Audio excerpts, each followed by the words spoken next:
નમસ્કાર દર્શક મિત્રો, ગુજરાત છાયા ન્યૂઝ ચેનલમાં આપનું સ્વાગત છે। હું છું આપનો રાજેશ જોશી।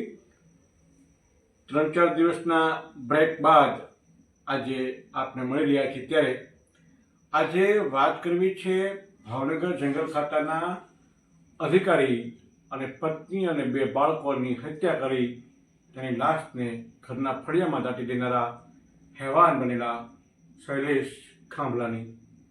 શૈલેષ ખાંભલાને આજે જેલ હવાલે કરવાનો હુકમ કરવામાં આવ્યો છે।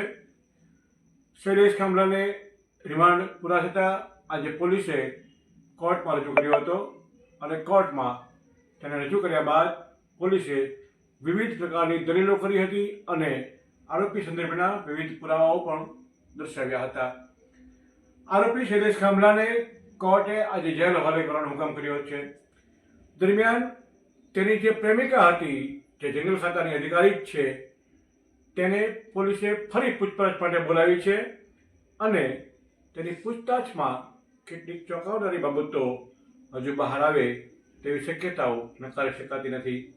આજે જ્યારે શૈલેષ ખાંભલાને કોર્ટમાં રજૂ કરાયો ત્યારે પત્રકારોએ તેને પ્રશ્નો પૂછ્યા હતા કે તમારે કાંઈ કહેવું છે? જોકે શૈલેષ ખાંભલા પહેલાંની જેમ જ મૌન બનીને નીચી મૂંડીએ ચાલતો હતો। સમાજ પર ફિટકાર જનારી આ ઘટનાને આજે એક બાબત એ બહાર આવી છે કે તે પહેલો અધ્યાય પૂરો થયો છે અને શૈલેષ ખાંભલા જેલ હવાલે થયો છે। પોલીસ આ દિશામાં હજુ વિશેષ તપાસ ચલાવી રહી છે।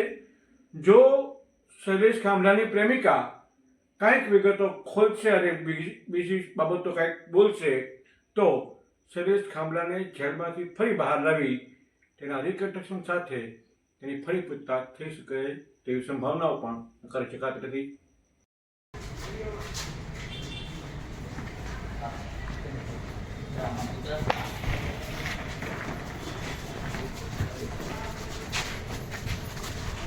શૈલેષભાઈ, કાંઈ કેવું છે? પરિવારની હત્યા કરવામાં કરી છે, આ બાબતે કાંઈ બોલવું છે તમારે? શૈલેષભાઈ, નિર્દયતાથી માસૂમ બાળકો અને પત્નીની હત્યા કરી નાખી, કેવું છે શૈલેષભાઈ કાંઈ?